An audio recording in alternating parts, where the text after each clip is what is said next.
Hola querido, el joven Tutsi Podidas Damnuyumugabi tenía 24 años en la época del genocidio de Ruanda en 1994.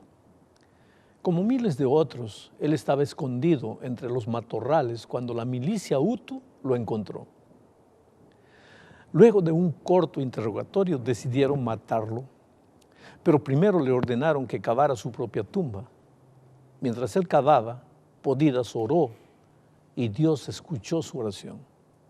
Al terminar de cavar el pozo, que sería su tumba, la milicia decidió utilizar la fuerza del muchacho y le ordenó que cavara otra fosa para un cadáver que aún todavía no había sido enterrado. Antes de comenzar de nuevo, Podidas preguntó: ¿podrían por favor darme mi Biblia? Quiero decir algunas cosas antes de cavar la otra fosa. El líder de la milicia le dio permiso. Al fin de cuentas, una Biblia no era una arma, era solo un libro. Bueno, con la Biblia en la mano, Podidas comenzó a hablarles acerca del gran conflicto eterno entre el bien y el mal. Esta no es una guerra de Hutus contra Tutsis o de Tutsis contra Hutus, explicó, porque hay muchos Tutsis y Hutus que no participan de la guerra. Esta guerra es entre Jesucristo y Satanás. Sabes, su mensaje duró 20 minutos y dejó a los oyentes con lágrimas en los ojos. Al final, le pidieron que orara por ellos y lo dejaron ir. Como resultado, Podidas escribió su libro titulado Una saga de 36 días, donde cuenta milagro tras milagro. El libro se titula Wando, más allá de la salvaje imaginación. Al igual que Daniel, Podidas enfrentó un decreto de muerte y también Dios lo libró de la mano de sus verdugos. Bueno, volvamos a Daniel. Al fin del capítulo 5 encontramos a Darío el Medo como rey de Babilonia. Hasta el día de hoy no se ha encontrado mención alguna de Darío en ningún documento histórico. Los críticos argumentan que Darío fue una invención de Daniel, que el libro fue escrito solo en el segundo siglo antes de Cristo y que el autor no estaba muy familiarizado con la historia babilónica del siglo VI. Lo más probable es que Darío pudo haber sido el nombre Medo con que Ciro reinó. Las traducciones judías apoyan esta posición al usar el nombre Ciro en vez de Darío en Daniel 11:1. Por ejemplo, Weizmann, un erudito judío, traduce Daniel 6:28 de la siguiente manera: Daniel prosperó en el reinado de Darío, es decir, el reinado de Ciro el persa. El año 539 a.C., Ciro tenía cerca de 62 años. El nombre de su padre era Cambiasis, pero en Daniel 9:1 dice Darío, hijo de Asuero. La mayoría de los eruditos concuerda que Asuero en este texto es más un título real antiguo que el verdadero nombre del padre de Ciro. Otro asunto. En el capítulo 6 se usa bastante el término sátrapa, significa protector del reino. Podía referirse a los gobernantes de las provincias, tanto como a los oficiales reales de menor rango. De acuerdo a la inscripción de Behistún de la época de Darío I, el imperio se dividió en 23 satrapías. Puesto que en Daniel 6 Darío el Medo gobernaba únicamente sobre el reino de Babilonia, es muy probable que los 120 sátrapas que se mencionan en la historia fueran oficiales reales a cargo de divisiones más pequeñas en el reino. En este capítulo se relata el complot contra Daniel. Daniel no solo había servido a la caída de Babilonia, sino que Darío lo había colocado en una elevada posición en el nuevo gobierno. La Escritura no nos dice cómo supo Darío acerca de Daniel, pero su servicio a Nabucodonosor y el episodio de la escritura en la pared debe haber llamado la atención del rey Medo. Al reconocer las extraordinarias habilidades administrativas de Daniel, Darío determinó colocarlo como su primer ministro. Sin duda, al colocar a Daniel como un ministro de Estado, el rey actuó con la mejor intención en lo que concernía a los intereses del país, pero cometió un error al no tomar en cuenta los celos y las envidias que esto produciría entre sus principales oficiales. Mira, colocar a un antiguo primer ministro de la derrotada Babilonia en una posición que de acuerdo a las expectativas de esos hombres debería ser de ellos, era demasiado. Los políticos, por lo tanto, ordenaron a sus sabuesos legales que olfatearan, entre comillas, a fondo, buscando defectos en el carácter de Daniel. No pudieron encontrar nada. Daniel 6:4 dice, entonces los gobernadores y sátrapas buscaban ocasión para acusar a Daniel en lo relacionado al reino, mas no podían hallar ocasión alguna o falta, porque él era fiel y ningún vicio ni falta había o fue hallado en él. Querido, entonces los enemigos empezaron a calumniarlo y deformar el carácter de Daniel con falsas acusaciones. Estos han sido desde tiempos antiguos los métodos preferidos del diablo para destruir a cualquier adversario.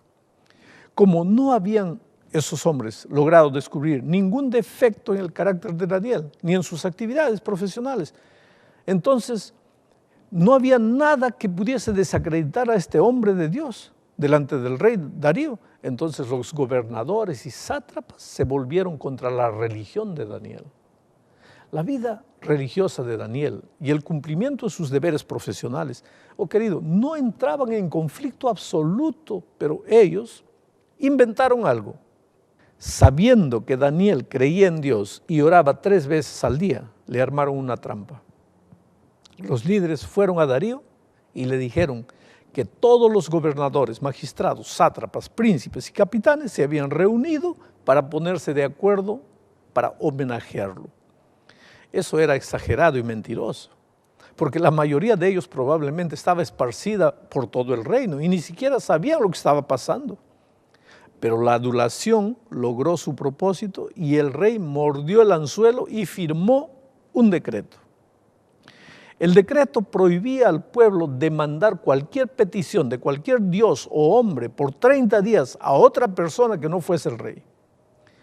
Los enemigos de Daniel sabían que 30 días serían suficientes para atraparlo y las cosas salieron exactamente como ellos planearon. Los enemigos se aseguraron que Daniel se enterase de la nueva ley, pero Daniel decidió de manera natural continuar con sus hábitos de orar 3 veces al día, como lo solía hacer antes, dice el texto. Yo te pregunto, ¿consideró Daniel las alternativas? Cerrar las ventanas y orar en secreto, por ejemplo. O dejar de orar por 30 días y ser más listo que sus acusadores. Después de todo, ¿no serviría mejor a su pueblo estando vivo? ¿Para qué crearse un problema dejándose ver públicamente en oración? Querido, no sabemos si pasaron algunas de estas ideas por la mente de Daniel. Lo que sí sabemos es que jamás este hombre de Dios abandonaría su habitual costumbre. No dejaría de dar testimonio público de su fe en el Dios de Israel. Mira, la oración de Salomón en la dedicación del templo, registrada en Primera de Reyes 8, menciona repetidamente la oración con el rostro hacia Jerusalén y hacia el templo. La Escritura no ordena orar 3 veces al día, pero sabemos por el Salmo 55, 17, que David oraba tarde, mañana y a mediodía. Ignoramos cuán extendida podía haber sido esta costumbre en los tiempos del Antiguo Testamento, pero sí sabemos que la iglesia primitiva oraba también 3 veces al día. Bueno, cuando quedó claro que Daniel no estaba obedeciendo el decreto del rey, sus acusadores corrieron para acusarlo delante del rey. Conocedores de la simpatía que el rey tenía por Daniel, se aseguraron primero que el monarca entendiera claramente que la ley que había firmado no podía ser cambiada. Cuando Darío se dio cuenta de esto, se enojó inmensamente al darse cuenta que había sido manipulado por sus ministros, pero la ley no podía ser derogada. Entonces tuvo que condenar a Daniel al foso de los leones. No le quedó otra salida. Entonces, cuando llegó el momento, el rey acompañó personalmente a la cueva de los leones, lamentando su propia estupidez.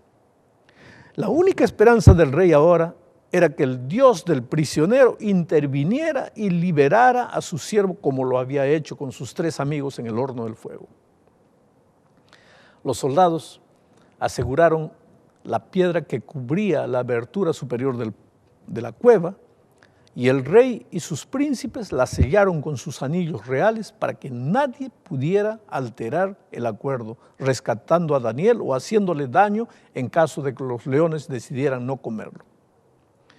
El relato sigue diciendo que al amanecer del día siguiente, muy temprano, el rey se dirigió a la cueva para ver qué había sucedido, porque existía la antigua costumbre babilónica de que la víctima debía ser perdonada si no muriese al siguiente día de ser torturada.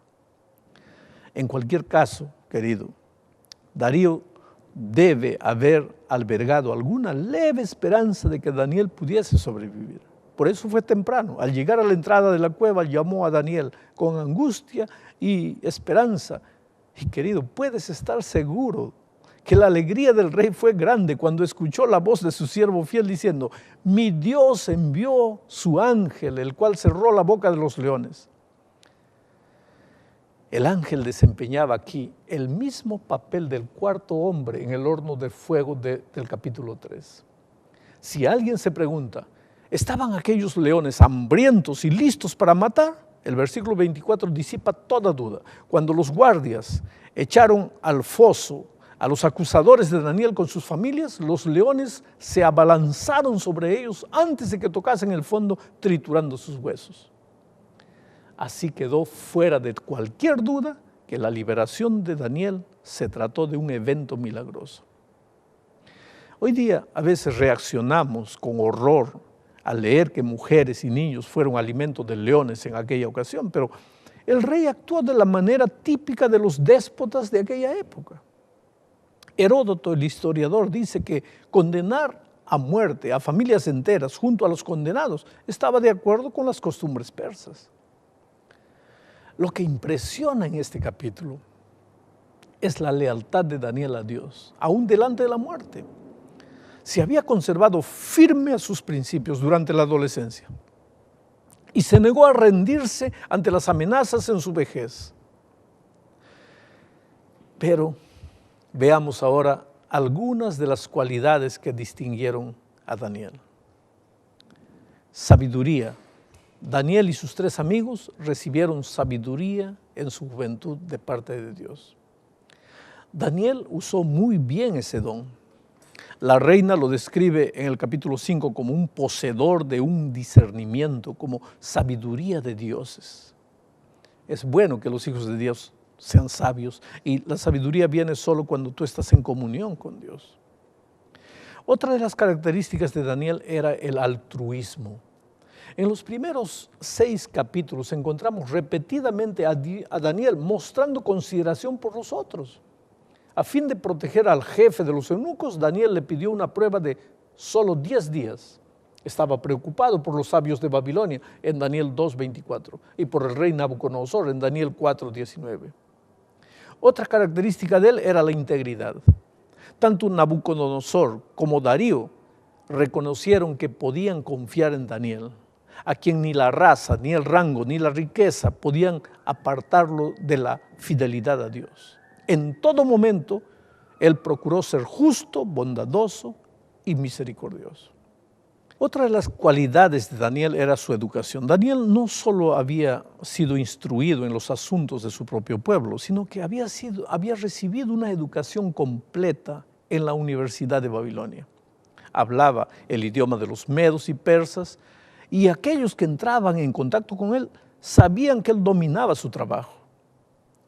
Otra cualidad de Daniel, su experiencia. En el tiempo en que ocurrieron los sucesos del capítulo 6, Daniel ya tenía más de 80 años de edad. Su vida de servicio, fiel en la corte pagana, había demostrado que su experiencia como estadista y como hombre que había caminado muy cerca de Dios era inestimable. La experiencia de Daniel en el capítulo 6 nos recuerda que un decreto político futuro demandará que toda la humanidad adore a la bestia y a su imagen, como está en Apocalipsis 13, 11 al 15. Oh querido, la presión de las autoridades del gobierno en los días finales de la historia de este mundo para apoyar las leyes humanas contrarias a las leyes de Dios revelará la fortaleza de carácter de los verdaderos cristianos. Muchos cederán y se unirán a aquellos que transitan por la autopista de la destrucción eterna, mientras otros permanecerán firmes como Daniel y brillarán como las estrellas en el firmamento celestial.